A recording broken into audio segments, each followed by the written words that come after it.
Assalamualaikum warahmatullahi wabarakatuh.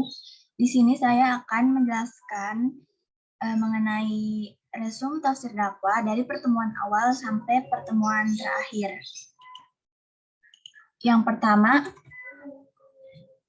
Materi yang pertama yaitu pengertian tafsir, dakwah, dan metode tafsir Al-Quran, serta karya dan contoh tafsir ayat-ayat dakwah. Tafsir adalah menjelaskan dan menerangkan tentang keadaan Al-Quran dari berbagai kandungan yang dimilikinya kepada apa yang dikehendaki Allah. Dakwah mengandung pengertian suatu kegiatan, ajakan, baik dalam bentuk lisan, tulisan, tingkah laku, dan sebagainya. Metode tafsir yang di sini adalah suatu perangkat dan tata kerja yang digunakan dalam proses penafsiran Al-Quran. Materi yang selanjutnya yaitu ayat-ayat kewajiban yang berdakwah, Quran Surat An-Nahl ayat 125.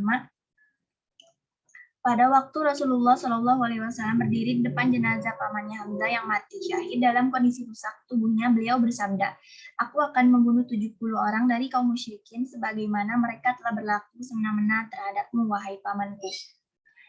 Yang kedua, surat Ali Imran ayat 104. Pada zaman jahiliyah, sebelum Islam ada dua suku, yaitu suku Aus dan suku Khazraj, yang selalu bermusuhan turun-temurun selama 120 tahun. Permusuhan kedua suku tersebut berakhir setelah Nabi Muhammad SAW mendakwahkan Islam kepada mereka. Materi yang ketiga, pengertian tafsir, dakwah, dan metode tafsir Al-Quran, serta karya dan contoh tafsir ayat-ayat dakwah. Tafsir ialah ilmu yang membahas tentang cara pengucapan lafaz-lafaz Al-Quran, tentang petunjuk-petunjuk dan hukum-hukumnya. Metode penafsiran Al-Quran ada 4. Yang pertama, tafsir ijmali, tafsir tahlili, tafsir maudu'i, dan yang keempat, tafsir muqaran. Materi yang keempat, ayat-ayat kewajiban berdakwah. Yang pertama, surat Asy-Syura ayat 52. Dan demikianlah kami wahyukan kepadamu wahyu Al-Quran dengan perintah kami Asy-Syura, yang dimaksudkan ialah wahyu Al-Quran. Yang kedua, Al-Alaq ayat 1-5. Menceritakan awal mula Nabi penerima wahyu untuk pertama kalinya, yang menunjukkan bahwa Nabi adalah utusan Allah. Yang ketiga, Al-Ghasyiyah ayat 21. Allah meminta Nabi untuk terus berdakwah meski banyak manusia yang ingkar. Materi yang kelima, ayat-ayat tujuan dakwah. Yang pertama, Quran Surat Ali Imran ayat 138-139. Quran Surat Ali Imran ayat 138. Di dalam Surat Ali Imran menjelaskan bahwa Al-Quran merupakan pedoman dan penjelasan bagi semua mutakin yang mengambil manfaat dari petunjuknya. Ayat 139 menghendaki agar kaum muslimin jangan bersifat lemah dan bersedih hati.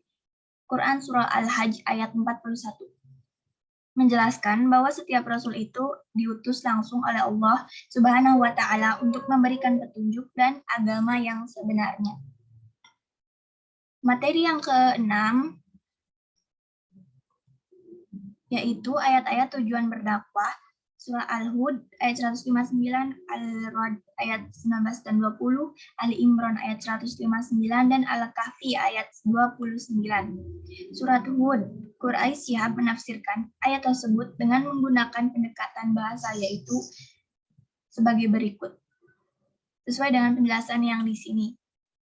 Selanjutnya, Surah Ali Imran ayat 159 mengandung beberapa iktibar dan pelajaran yang berguna bagi kehidupan manusia, yaitu untuk menghadapi semua masalah harus dengan lemah lembut melalui jalur musyawarah.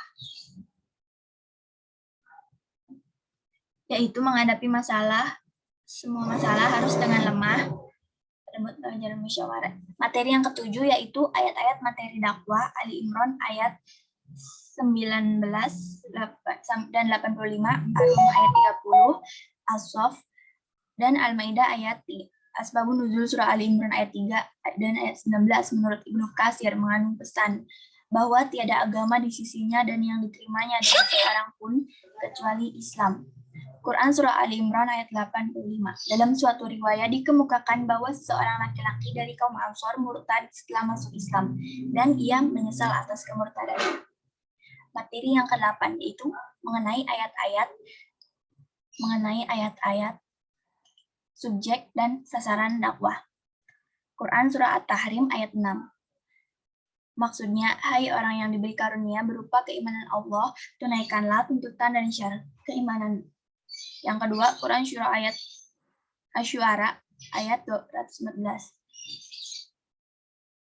Tafsir As-Sa'di atau Syekh Abdurrahman bin Nasir As-Sa'di, pakar tafsir abad 14 Hijriah dan 214, setelah Allah memerintahkannya berkenaan dengan perkara yang di dalamnya terkandung kesempurnaan dirinya. Quran Surah At-Taubah ayat 122. Allah berfirman memerintahkan hamba-hambanya yang beriman tentang apa yang semestinya mereka lakukan. Selanjutnya materi yang ke-9, Surah Al-Baqarah 1-4.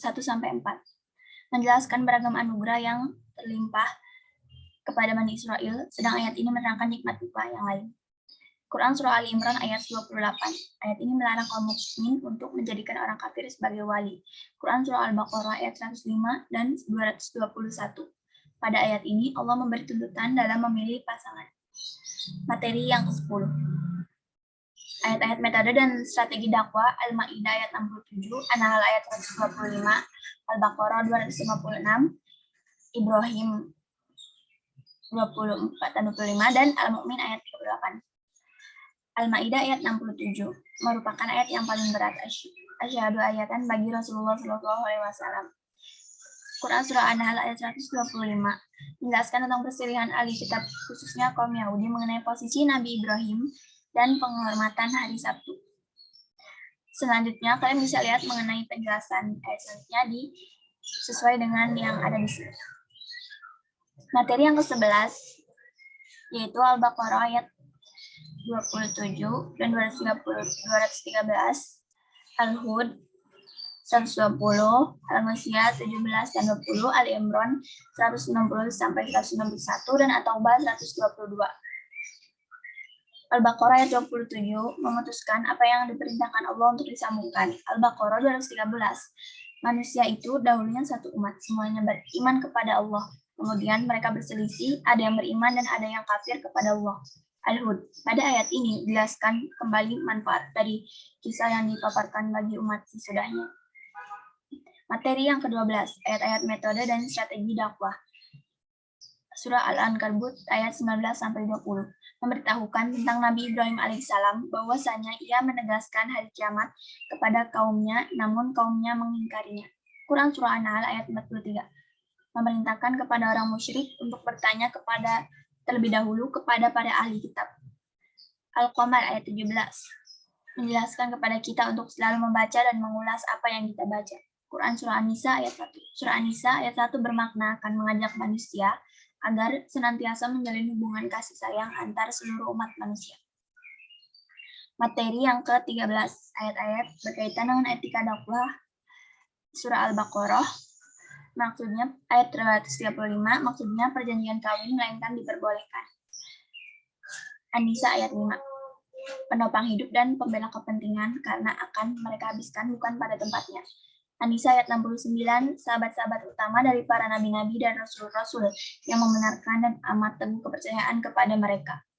Quran Surah Al-Isra ayat 23 memerintahkan rebus supaya janganlah lafal ala berasal dari gabungan antara an dan la. Al-Hujurat ayat 18. Tafsir ayat sesungguhnya Allah mengetahui apa yang gaib di langit dan di bumi, yakni apa-apa yang tidak kelihatan pada keduanya. Materi ke-14 yaitu ayat-ayat etika dakwah. Surah Yusuf ayat 28, Surah Al-Hujurat ayat 6, Al-Hujurat ayat 12, Al-Baqarah ayat 109, Al-Ma'idah ayat 77, Al-A'raf ayat 199, Al-A'raf ayat 200, dan Al-A'raf ayat 200. Maka ketika dia Al-Aziz Quran Surah ayat Yusuf ayat 28 jelaskan ketika dia Al-Aziz melihat baju gamisnya Nabi Yusuf koyak di bagian belakangnya, dia pun berkata, sungguhnya inilah tipu dayamu, wahai istriku.